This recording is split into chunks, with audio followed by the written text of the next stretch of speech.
Hi viewers, welcome to our channel. ప్రస్తుతం మనతో పాటు ఇమ్మంది రామారావు గారు సీనియర్ జర్నలిస్ట్ ఉన్నారు. వారితో ఒకసారి మాట్లాడదాం. సార్ నమస్కారం. సార్ నమస్తే బాబు. సార్, వైసీపీ నేతలకు చెందిన లారీలు నేపాల్లో దొరికాయని చెప్పేసి, ఆ లారీల్లో దాదాపు 1000 కోట్లకు సంబంధించిన సరుకు ఉందని చెప్పేసి పవన్ కళ్యాణ్ గారు ఒక మీటింగ్లో చెప్పడం చూస్తున్నాం. సరే, ఇప్పుడు ఆ లారీలని ఆ సరుకుని వెనక్కి తెప్పించే ప్రయత్నం కూడా చేస్తున్నారంట కదా, మరి ఎవరా వైసీపీ నేతలు, అసలు ఆ లారీల్లో ఏం సరుకు ఉంది, దీనిపైన మీరు ఏం చెప్తారు సార్? ఇక్కడ ఎర్ర చందనం స్మగ్లింగ్ అన్నది వైసీపీ పార్టీ అధికారంలోకి వచ్చినప్పటి నుంచి ఉంది. దానికి ప్రధాన సూత్రధారులు చెవిరెడ్డి భాస్కర్ రెడ్డి అని ఉన్నాడు. ఆయన వాళ్ళ అబ్బాయి కూడా చాలా సీరియస్గానే ఆ బిజినెస్ చేస్తుండేవాడు. ఎవరు? పెద్దిరెడ్డి రామచంద్రారెడ్డి. భాస్కర్ రెడ్డి ఉన్నాడు, వాళ్ళ బ్రదర్ ఒకడు ఉన్నాడు, కొడుకున్నారు. వాళ్ళే గొడవలు బాట, ఎవరి మీద దాడి చేయాలన్నా కొట్టాలన్నా వాళ్ళే దందా అన్నమాట. వాళ్ళు, వాళ్ళ బ్రదరు, వాళ్ళ కొడుకు అంతా దందా. అది చూసిన తర్వాత పెద్దిరెడ్డి రామచంద్రారెడ్డి దాన్ని కొంచెం కాంకర్ చేశాడు, అంటే ఆక్రమించుకున్నాడు.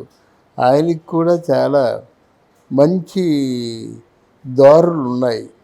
నేపాల్ మిగతా ప్రాంతాలకి పంపించడానికి అక్కడ చాలా డిమాండ్. గంధం చక్కెరకి చాలా డిమాండ్ అన్నమాట. కొన్ని 1000 కోట్లు చేస్తాయన్నమాట. ఆ సంపద మన దగ్గర ఉంటే బాగుంది, కానీ మనం అక్కడి నుంచి మళ్ళీ దిగుమతి చేసుకుంటున్నాం. మనకి చందనం కావాల్సిన, లేకపోతే నాణ్యమైన వుడ్ కావాలంటే మన బాసా ఏదో ఉంది పేర్లు, అక్కడి నుంచి మనం దిగుమతి చేసుకుంటాం. మనమేమో ఎక్స్పోర్ట్ చేసుకుంటాం. ఊరు పేరు లేకుండా ప్రభుత్వానికి ఒక పైసా కూడా ఆదాయం లేకుండా చేసుకుంటుంటాం. అది వైఎస్ఆర్ కాంగ్రెస్ పార్టీ తాలూకు విధానం.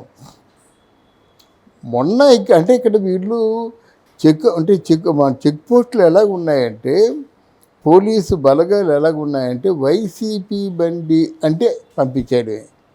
ఒకవేళ లారీ నిండా బంగారం వజ్రాలు మూట కట్టుకొని తరలిస్తున్నప్పుడు కూడా వదిలేస్తారంతే.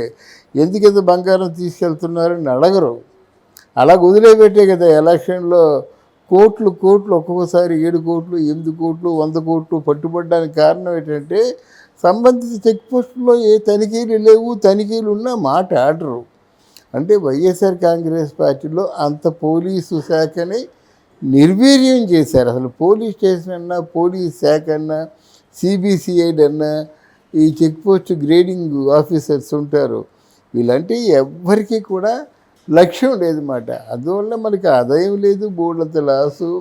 ఇంకా ఈ స్మగ్లింగ్ వ్యాపారం చేసేవాళ్ళు ఎలా చేస్తారంటే, దారిలో ఎవరు తారసపడినప్పుడు కూడా వాళ్ళు వదిలేస్తే పర్వాలేదు, కానీ ఒకవేళ ఎవరైనా కొంచెం గట్టిగా పట్టుబట్టినట్టయితే వాళ్ళు అంటే వాళ్ళు వేటు వేసేస్తారు. దాంట్లో సందేహమే లేదు. మొదట్లో మొదలుపెట్టింది మనకి వీరప్పనైనప్పుడు కూడా తర్వాత అది కొనసాగించారన్నమాట. అది ఇప్పుడు దీని మీద మళ్ళీ మన ఆంధ్రాకి తరలి వస్తుందని అనుకుంటున్నారు, కానీ నాకు అనుమానమే. ఎందుకంటే వీరికి అంత ఏంటంటే దాన్ని ఏమంటారు, పట్టుదల ఉందా, అంత గట్టిగా పోట్లాడగలరా? ఆ ఎర్రచందనం తిరిగి రాదు, కావాలంటే ఇక్కడ 4-5 లేపేస్తారు. కానీ నాకున్న అంచనా అది. మనకి ఎన్ని పోతున్నాయండి, 25,000 కోట్ల విలువైనటువంటి డ్రగ్స్ విశాఖపట్నంలో పట్టుకుంటే దాని తాలూకు వార్తలు ఏవైనా తర్వాత వచ్చాయా? ఏమన్నా తెలిసిందా? అలాగే ఇది కూడా ఈరోజు అనుకుంటున్నాం 1000 కోట్లు చేసే చందనం అని. రేపు అది సమస్య పోతుంది. ఎలా సమస్య పోతుందో వాళ్ళకి ప్రభుత్వాలకి తెలియాలి, మనకేం తెలియదు. అంటే సార్, పవన్ కళ్యాణ్ గారు ఇన్వాల్వ్ అయ్యారు కదా, మరి ఆయన తెప్పించే ప్రయత్నం చేస్తున్నారు కాబట్టి వచ్చే అవకాశం ఏమన్నా ఉంది? మళ్ళీ వీళ్ళని ఆ స్కామ్ లో కూడా అరెస్ట్ చేసే అవకాశం అయితే కనిపిస్తుంది కదా పెద్దిరెడ్డి. పవన్ కళ్యాణ్ గారు ఇన్వాల్వ్ అయ్యారంటే మరి పవన్ కళ్యాణ్ గారు కూడా సెకండ్ ఫోర్స్. ఇప్పుడు ఏమిటంటే ఇప్పుడు వంగలపూడి అనిత ఏమని చెప్పింది, నేను పదవిలోకి వచ్చిన తర్వాత నాకు వచ్చినట్టయితే తాట చేస్తానని చెప్పింది. ఇంతవరకు ఎవరి తాట తీసింది నాయన? అంత ముందు కంటే ఎక్కువగా వాళ్ళు పేటరేగిపోతున్నారు. ఆ కొడాలి నాని తాలూకు బొచ్చు మానలేదు, ఆ రోజా తాలూకు విమర్శలు మానలేదు. ఎవరు అంబటి రాంబాబు, కొడాలి, వీళ్ళందరూ ఎప్పటి మాటల్లాగా మాట్లాడుకుంటున్నారు. ఇంకేముంది? పేరునాలు మాట్లాడుతున్నాడు. వీళ్ళు పదవిలోకి వచ్చి ఏం ఉద్ధరించినట్టు? వాళ్ళు ఇల్లీగల్గా అన్పార్లమెంటరీ లాంగ్వేజ్ మాట్లాడుతూ వ్యక్తిగత దూషణలతో ఎంత శోభ పెట్టారో. మీరు రిటర్న్ గిఫ్ట్ ఏమి ఇచ్చారండి? ఎర్ర బుక్ చూపిస్తే సరిపోయిందా? ఇందులో ఏదైనా ఒకటి కార్యాచరణకు వచ్చిందా? అలాగే ఒకవేళ పవన్ కళ్యాణ్ కూడా వెనక్కి రప్పించి ఇది ప్రభుత్వ ఖజానాలో కలిపితే విల్ బి మోర్ గ్రేట్ఫుల్. ప్రజలు నిజంగా వాళ్ళకి ధన్యులుగా ఉంటారన్నమాట. సార్ ఇక్కడ నుంచి అంటే నేపాల్ దాకా ట్రావెల్ చేస్తున్నది ఇన్ని సంవత్సరాల దాకా ఇది ఎందుకు బయటపడలేదు? ఇప్పుడే నేపాల్ ఎలా దొరికారు సార్? అయ్యో, బయటపడకపోవడం ఏంటండి? బయటపడుతుంది, వదిలేస్తారు, అదే కదా. మరి ఇక్కడి నుంచి మీరు నేపాల్ వరకు వెళ్ళినంత వరకు ఎవరికి తెలియదు అంటారా?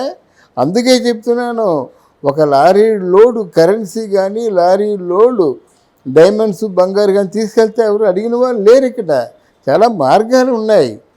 అందువల్ల మరి రాజకీయం ఎప్పుడైతే అది రాజరికం చేస్తుందో తప్పదు. ఎవరు అడ్డరు, పోలీసులు కళ్ళు మూసుకుంటారు, నాయకులు కళ్ళు మూసుకుంటారు, సంబంధిత అధికారులందరూ కళ్ళు మూసుకుంటారు.